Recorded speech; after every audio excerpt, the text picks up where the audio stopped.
Welcome to LNA's Guide to Paychex Flex. Paychex Flex is LNA's payroll provider as well as time and attendance provider. So this is where you will clock in and out, request time off, and also be able to view your pay stubs and other tax documents. So in this training, we're going to walk through the basics of Paychex. You will always log into Paychex with the username and password created during your onboarding. You will log in anytime you need to make a punch, update personal information, or view pay-related documents.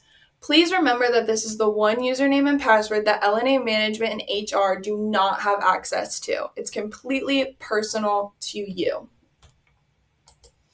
When you log into your account, it will always open up to your dashboard. From here, you can clock in and out, manage your PTO, check pay stubs, and view some Paychex Made training.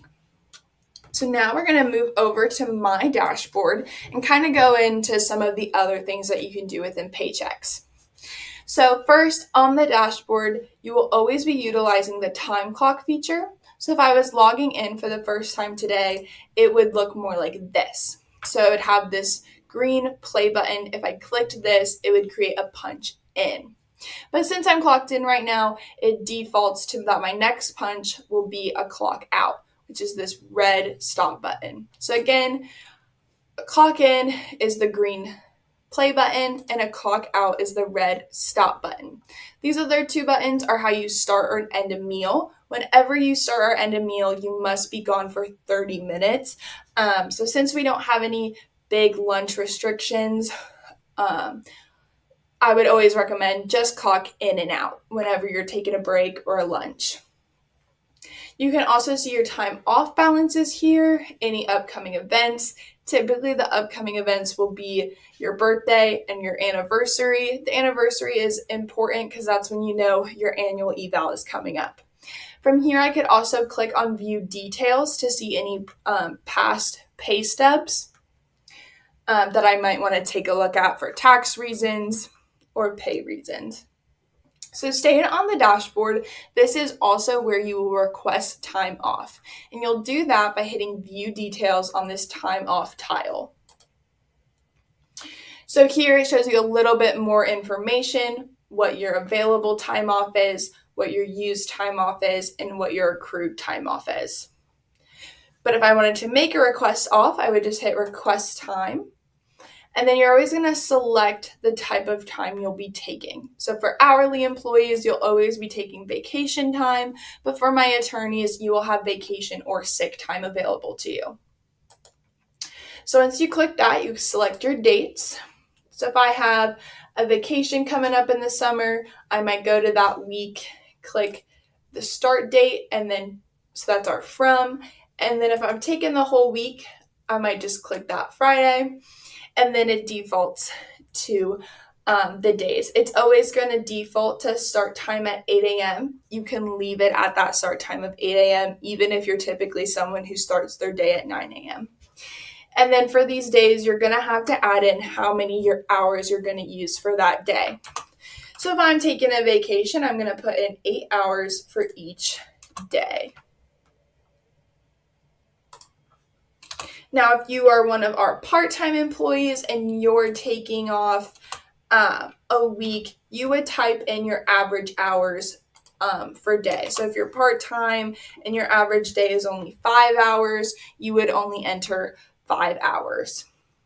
So as you can see, my total hours for this request would be 40 hours. That takes my starting balance of 48.41 down to 8.41 hours after this request would be approved.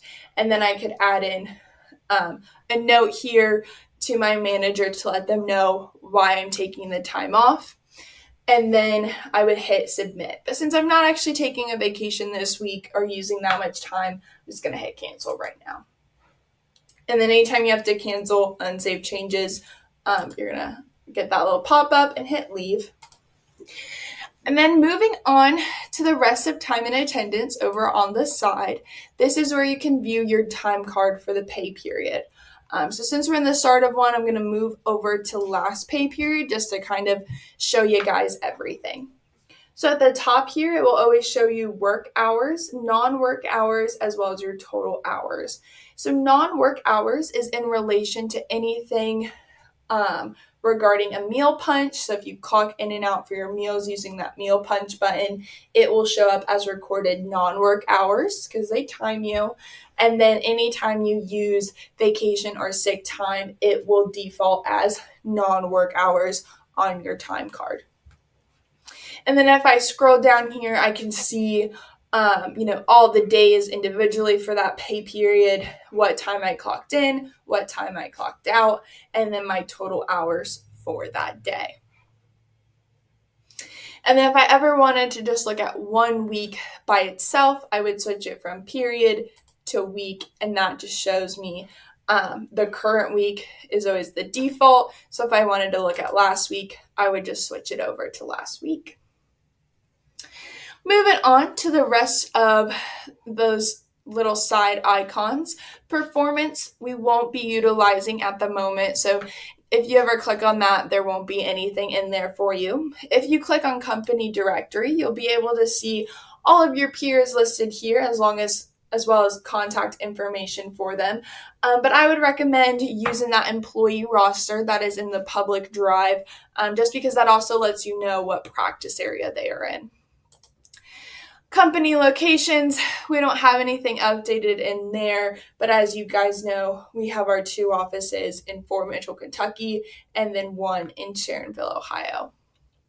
My documents will also be blank for most of you guys as well, unless you had to upload any sort of special tax documentation through Paychex. That would then show up here.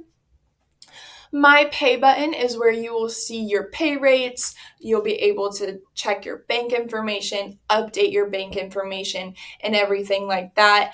I'm not going to click on it right now just because then you'll see all of my personal information related to pay, that's just not something I'm going to be sharing with you guys. But if we click on my profile, you'll be able to see that basic personal information that you've uploaded into Paychex during your onboarding. But you are able to make edits here. So if I moved or anything, updated my phone number or my email address, I could come in here, hit edit, and update that information. As well as updating personal emergency contacts in here as well. You can add a contact or edit a current contact that you have in there. All right. So that is the overview of Paychex Flex. Again, you can do everything in here from updating personal information, clocking in and out, requesting time off, or viewing any pay-related documents. At the end of the year, you will also be able to go into My Documents and find things like W-2s and that stuff once they become available through Paychex. If you have any other questions regarding Paychex Flex, you can always reach out to me and I'd be more than happy to do some one-on-one training or one-on-one explanation of how to use Paychex Flex.